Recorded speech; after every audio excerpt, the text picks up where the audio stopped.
ॐ अज्ञानतिमिरान्धस्य ज्ञानाञ्जनं शलाकया चक्षुरुन्मीलितं येन तस्मै श्रीगुरवे नमः। ॐ अखण्डमण्डलाकारं व्याप्तं येन चराचरम् तत्पदं दर्शितं येन तस्मै श्रीगुरवे नमः। Shivoham friends, so today we will start our session with the reading of chapter 83, in which worship of Karkati as Kandara Devi or Mangala Devi. We have seen up to now that there has grown a friendship among the King Vikramaditya and Karkati, and Karkati used to stay at the Himalaya top for 5 to 6 years for meditation purpose, and whenever she felt like coming back to earth, she comes to King Vikramaditya, where he used to feed her with the evil persons which are caught by him during those 5-6 years by doing some vicious works or other criminal activities. Now the Vasishtha continuing, the Rakshasi continued her meditation and remained on friendly terms with the successive rulers of Kirata country, who kept supplying her with her rations. By the power of her perfection in the practice of yoga meditation, she continued to prevent all possibility of evils, to ward off all dread and danger from demons, and to remove diseases from the people.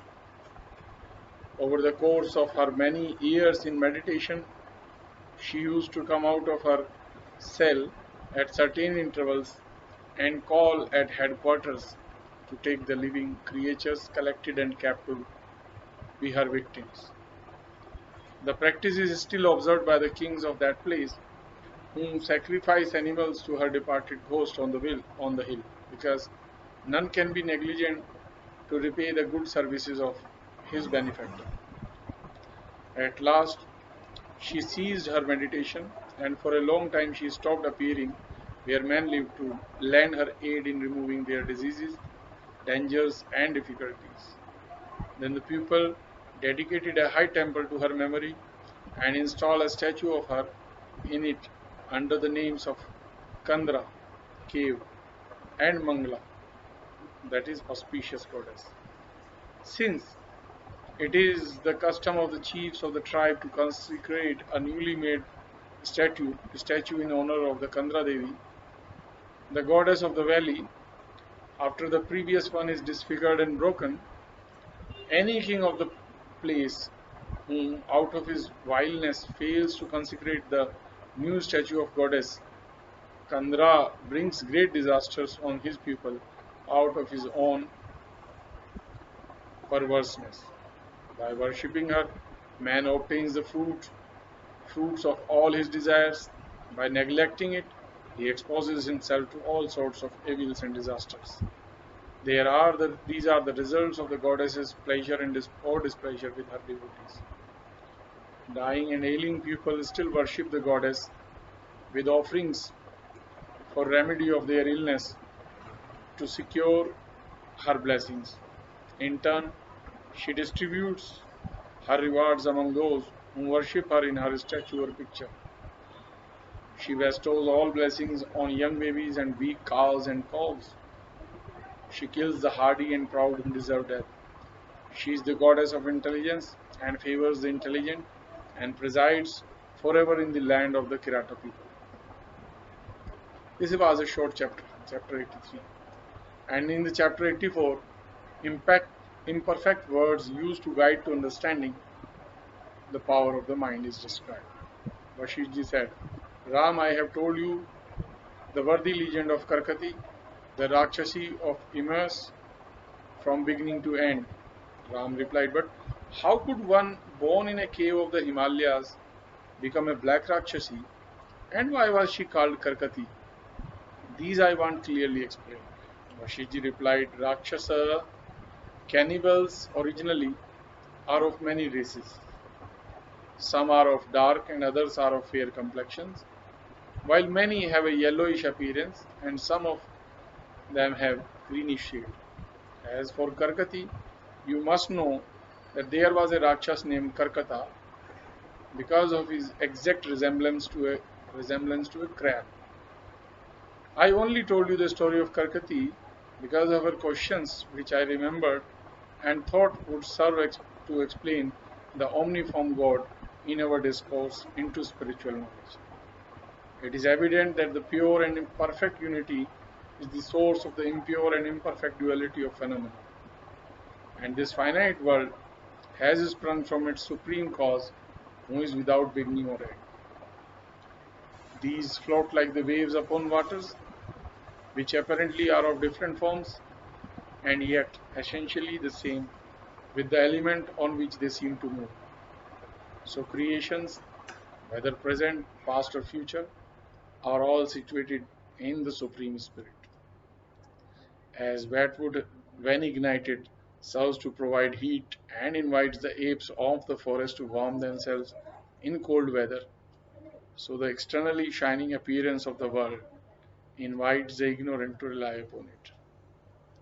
Such is the temporary glow of the ever cool Spirit of God in the works of creation, which shows itself in many forms without changing its essence. The absent world appeared, and its unreality appears to consciousness as a reality, like figures carved in wood. As the products of the seed, from its sprout to the fruit, are all of the same species, so the thoughts of the mind are of the same nature as those originally implanted in it. According to the law of the continuity of the same essence, there is no difference in the nature of the seed and its fruit. So consciousness and the thoughts differ in nothing except in their forms. Like the waves and water differ in external appearance and not in their intrinsic substance, no demonstration can show any difference between thoughts, mind, and consciousness. Whatever distinction our judgment may make, it is easily refuted by right reason. Let this error therefore vanish. It has come from nothing to nothing, and like all causeless fallacities, it fails of itself. You will know more of this, Ram, when you are awakened to divine knowledge. In the meantime, do away with the error of seeing duality that is different from the only existent unity. After your attention to my lectures cuts the knot of your error, you yourself will come to know the significance and substance of what is called the true knowledge, that is taken in different senses by various schools of philosophy. That which comes of itself in the mind is the intuitive knowledge of divine truth. You have a mind like that of a common pupil, full of mistakes and blunders. All this will undoubtedly subside in your mind through your attention to my lectures.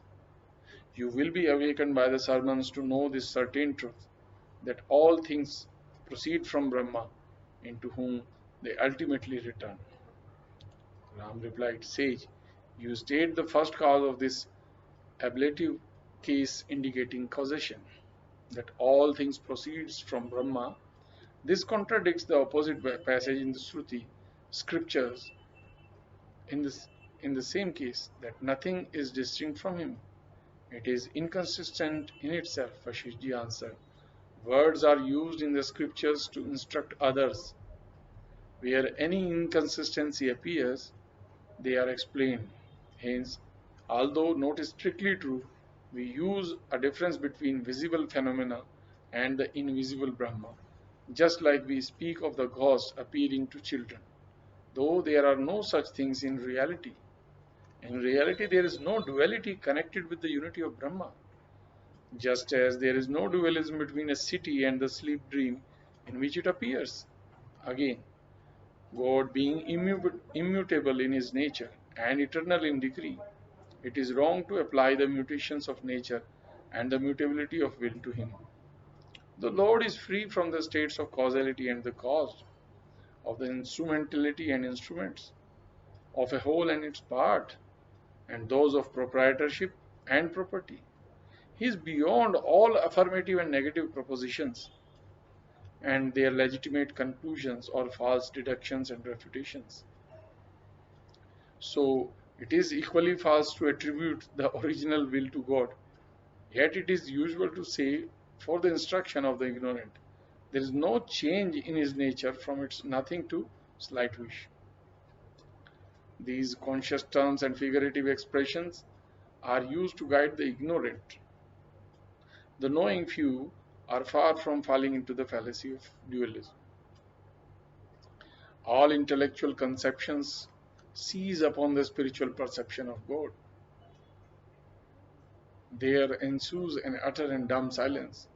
When in time you come to know these things better, you shall arrive at the conclusion that all this is only one thing, an undivided whole, without parts and having no beginning or end. The unlearned dispute among themselves from their uncertainty of truth. Their differences and dualisms are all, and when they understand true unity by instructions of the wise. Without knowledge of the agreement of significant words with their meanings, it is impossible to know the unity. For so long as a word is taken in different senses, there will be no end of disputes and differences of opinions. Dualisms being done away, all disputes are hushed up in the belief of unity. O support of Raghu's race, place your reliance upon the sense of the great sayings of the Veda. Don't pay any regard to conflicting passages. Attend to what I will now tell you.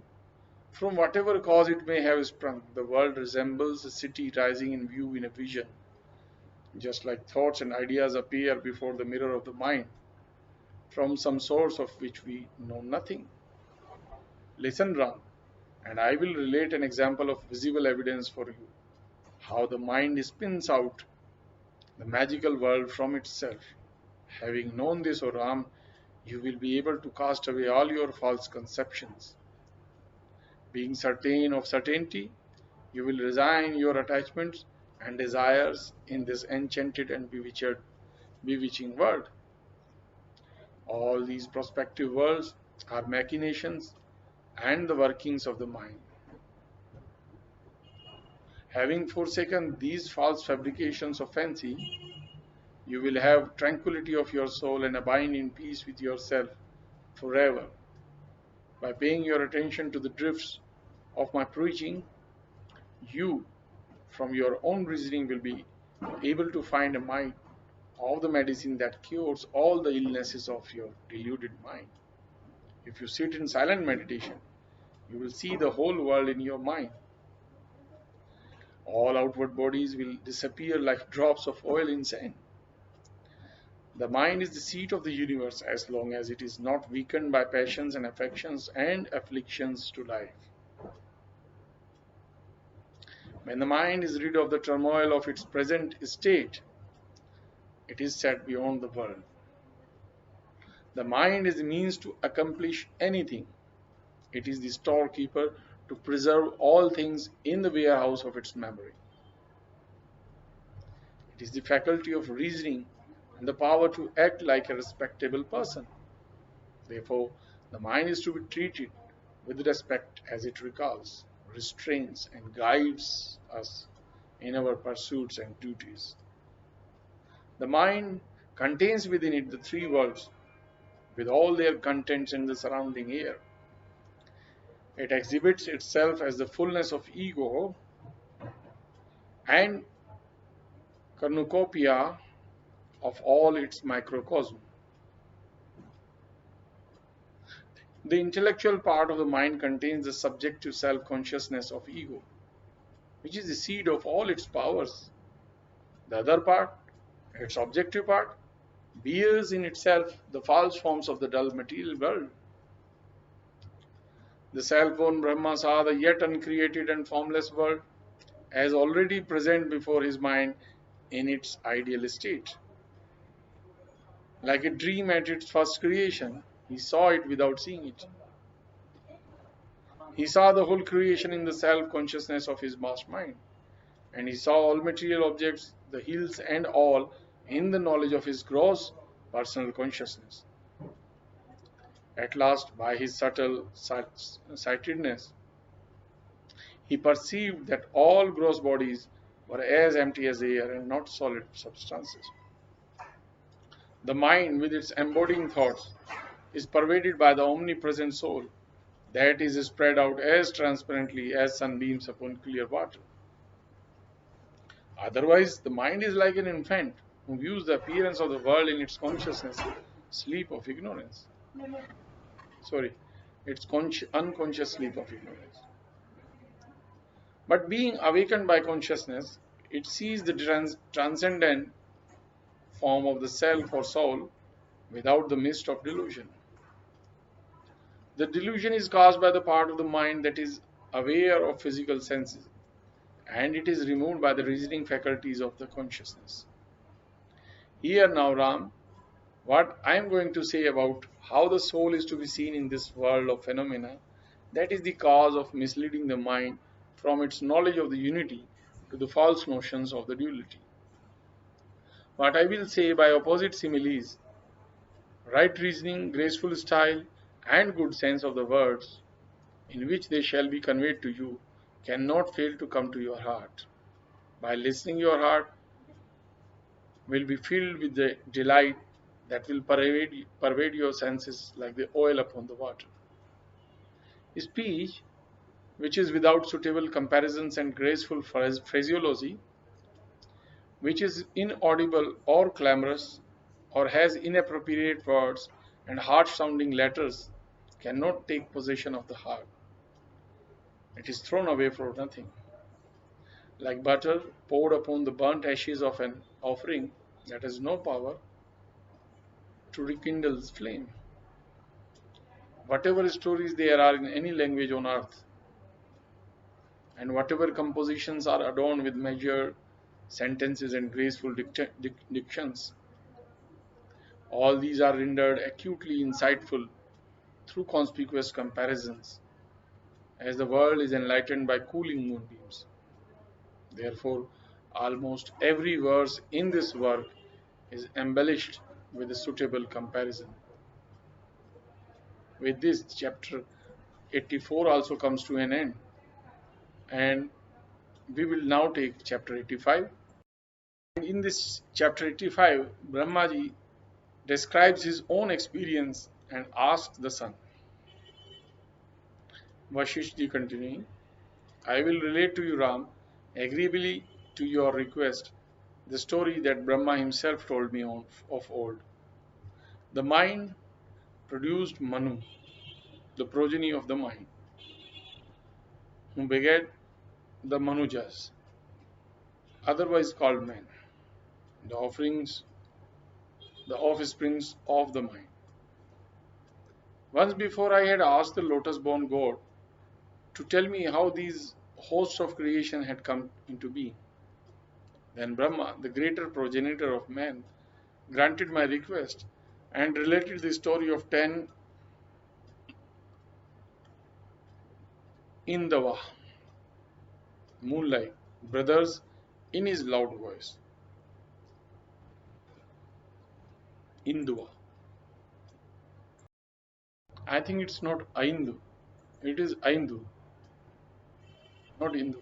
Ainduva, brothers. Aindu, brothers, in his loud voice. Brahma said, all this visible world is the manifestation of the divine mind, like circling whirlpools and rippling swirls of water on the surface of the sea. Hear me tell you how I first awoke on the day of creation in a former kalp with my volition to create myself. Previously, I remained alone, quietly intent upon the creation. At the end of the prior day, kalp, I had compressed the whole creation in the focus of my mind and hid it under the gloom of the primeval night. At the end of the chaotic night, I awoke like from a deep sleep and performed my morning prayers as it is the general law. I opened my eyes with a view to create and fixed my look on the emptiness all about me. As far as I could see, it was empty space covered by darkness with no light of heaven. It was unlimitedly extensive, all void, and without any boundary. Being then determined to bring forth creation, and with the acuteness of my understanding, I began to discern the world in its simple form within me. Then I saw in my mind the great cosmos of creation, set unobstructed and apart from me in the wide extended field of the emptiness. Then the rays of my reflection stretched out over them from amidst the lotus cell of my abbot, and sat in the form of the 10 lotus-born Brahmas over the 10 worlds of this creation.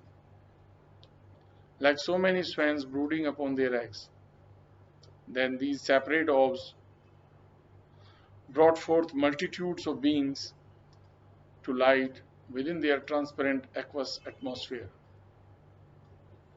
Thence sprang the great rivers and the roaring seas and oceans, and thence again rose the burning lights and blowing winds of the sky. The gods began to play in the ethereal air. Man moved about on the earth, and demons and serpents were confined in their homes under the ground. The wheel of time turned with the revolution of seasons and their produce, and adorned the earth with her various productions by change of the seasons.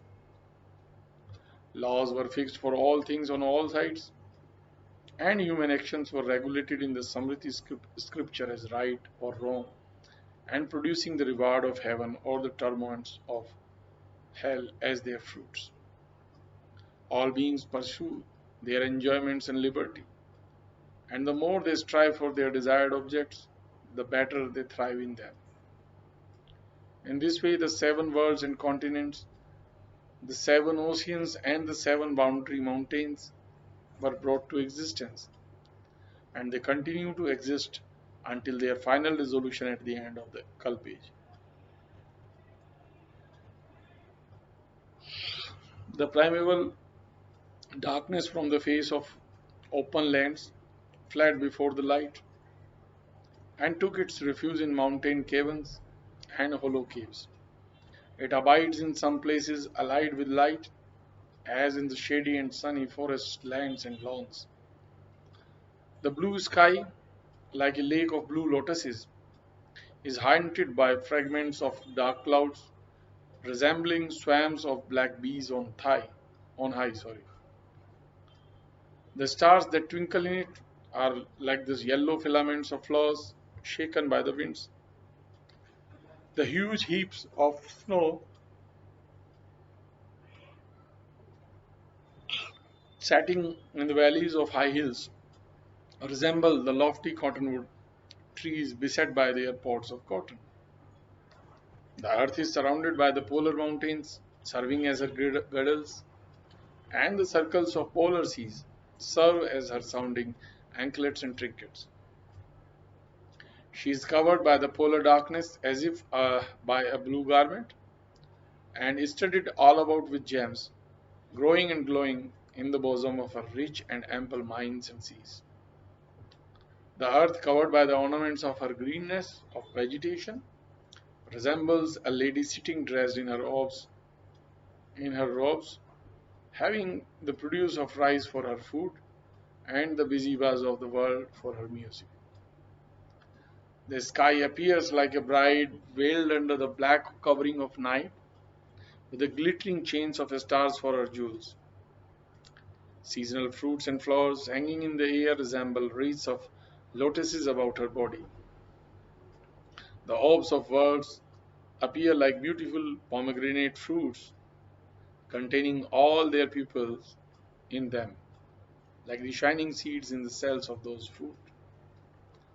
Bright moonbeams, stretching both above and below, and all around the 3 sides, appear like the white sacred thread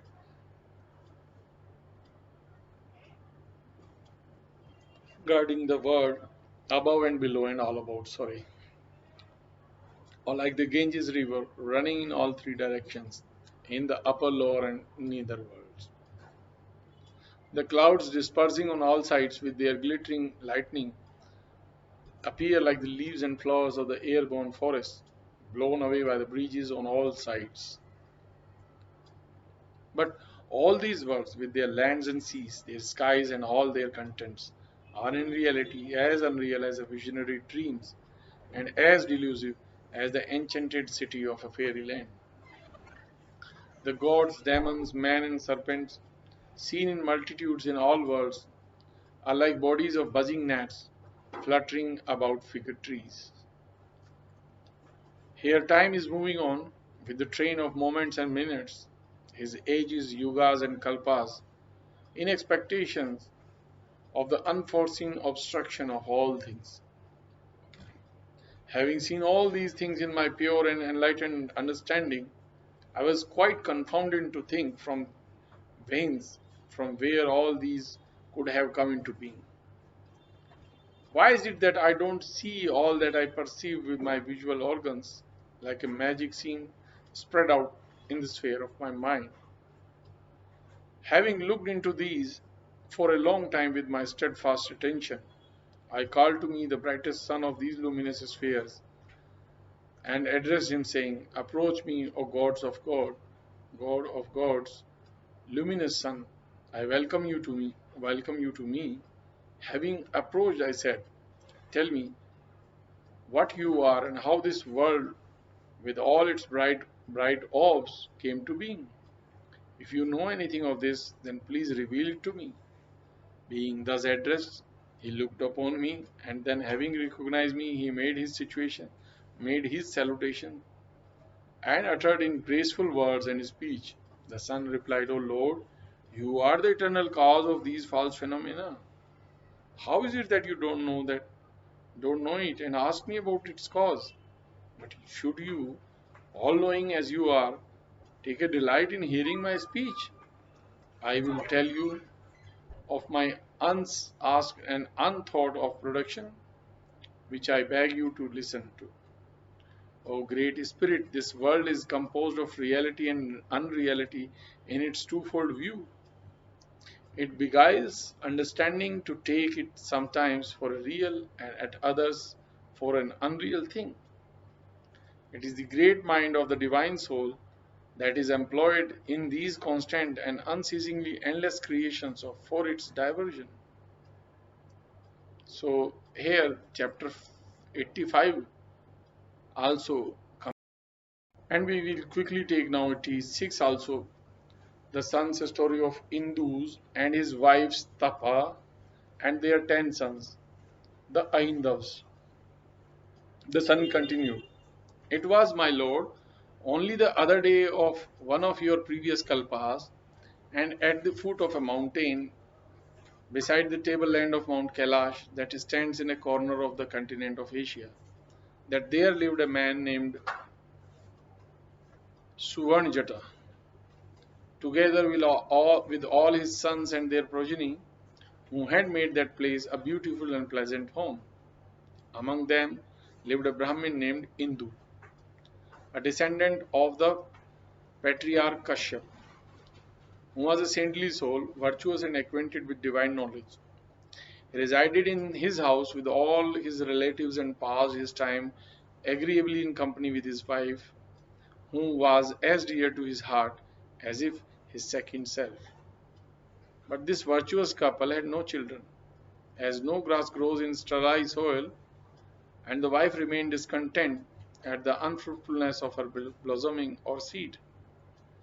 With all the purity and simplicity of their hearts, and the beauty and gracefulness of their persons and manners, they were as useless to the earth as the fair and straight stem of the pure rice plant without its stalk of grains. The unhappy couple left for the mountain in order to make their tap for the blessing of children. They ascended Mount Kailash, which lacked any shade from shade trees and was uninhabited by living beings. There they stood fixed on one side, like a couple of trees in a barren desert.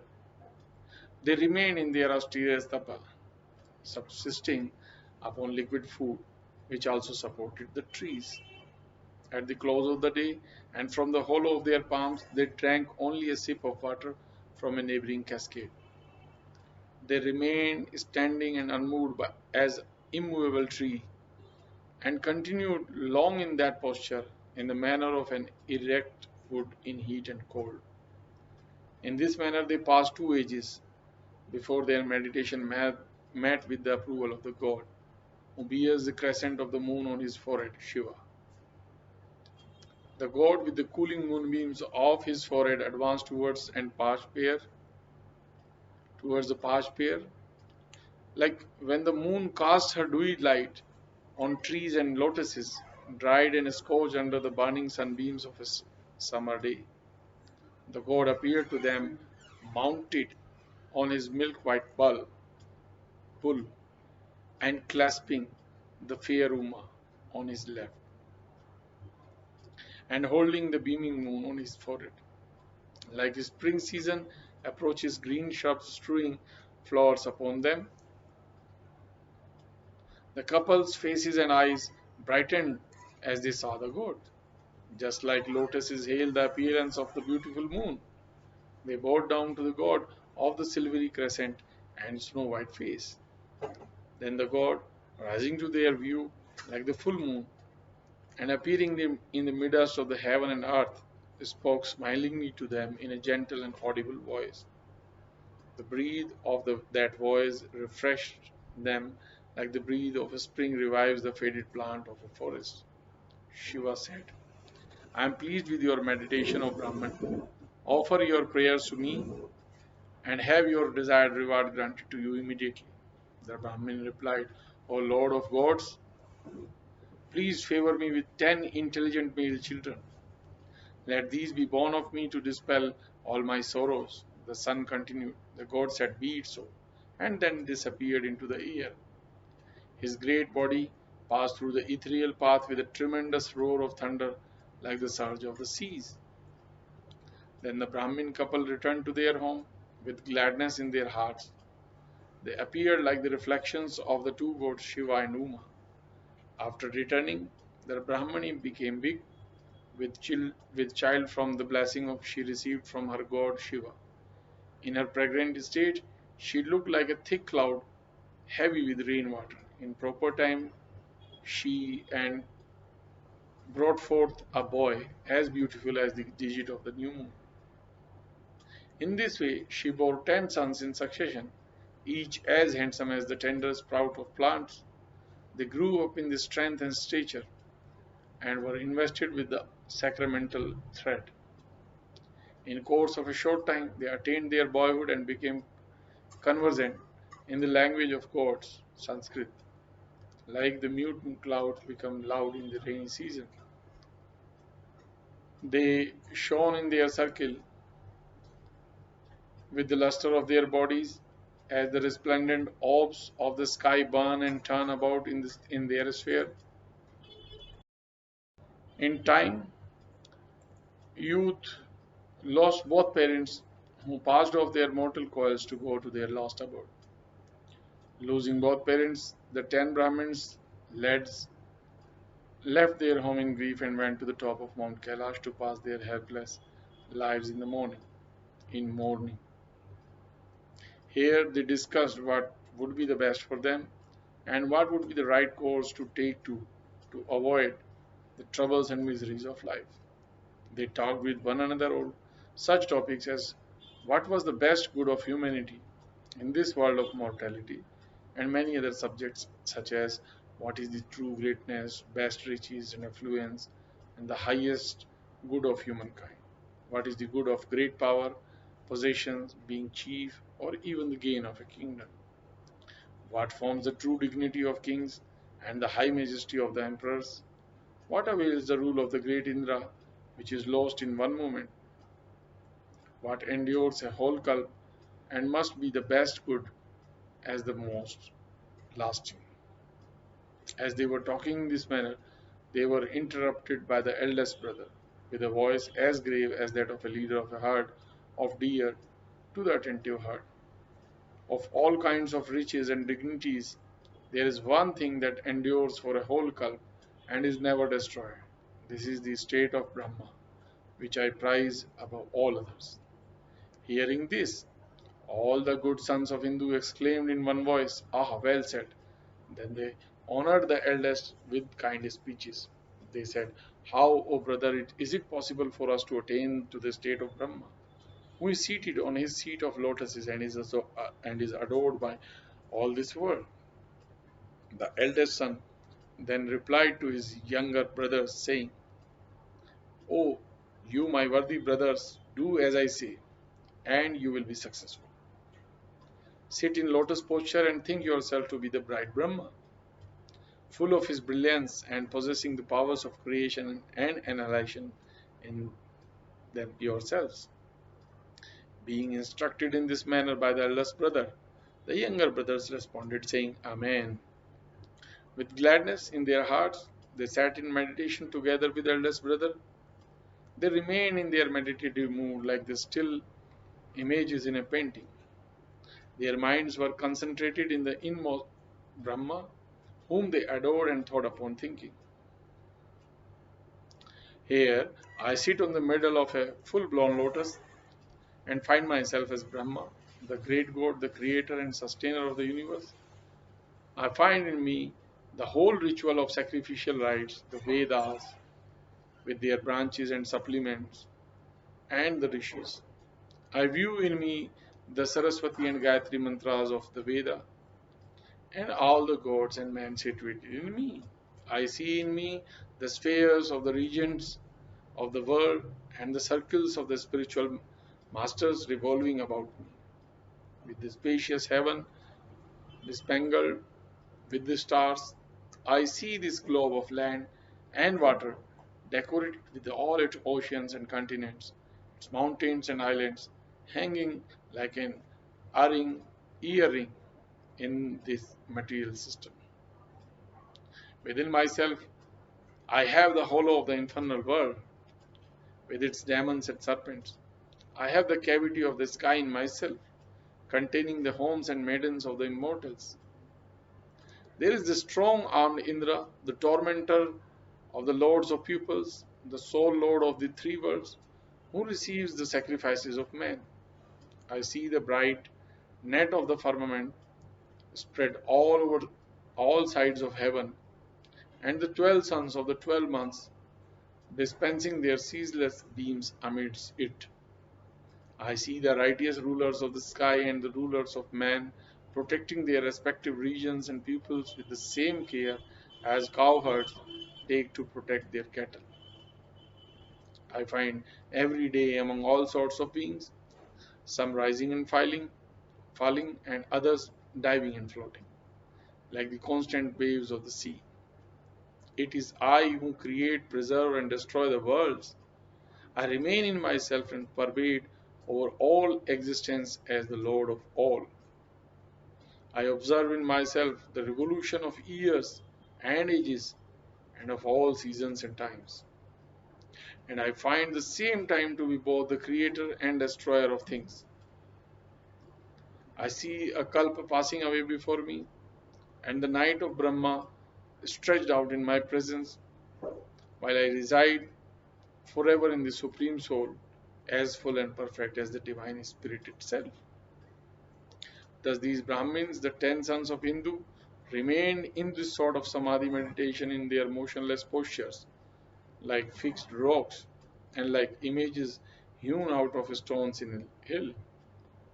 In this manner, these Brahmins, being fully acquainted with the nature of Brahma and possessed of the spirit of that deity in themselves, continued in their meditation for a long time. They sat in their lotus posture on seats of kush grass, freed from the snare of the fickle and frivolous desires of this false and frail world. With this, chapter 86 also comes to an end, and we rest our today's reading session here itself. So, Shivoham friends, we will meet tomorrow by the grace of Sadguru Maharaj, and today is Krishna Janmashtami also. So hail to Lord Krishna as well. Jai Shri Radhe, Jai Shri Krishna, Jai Shri Krishna, Jai Shri Radhe. Shri Krishna Govinda Hare Murare, He Nath Narayan Vasudeva. Shri Krishna Govinda Hare Murare, He Nath Narayan Vasudeva. He Nath Narayan Vasudeva, He Nath Narayan Vasudeva. Shivoham friends, we will meet again tomorrow. Until then, Shivoham.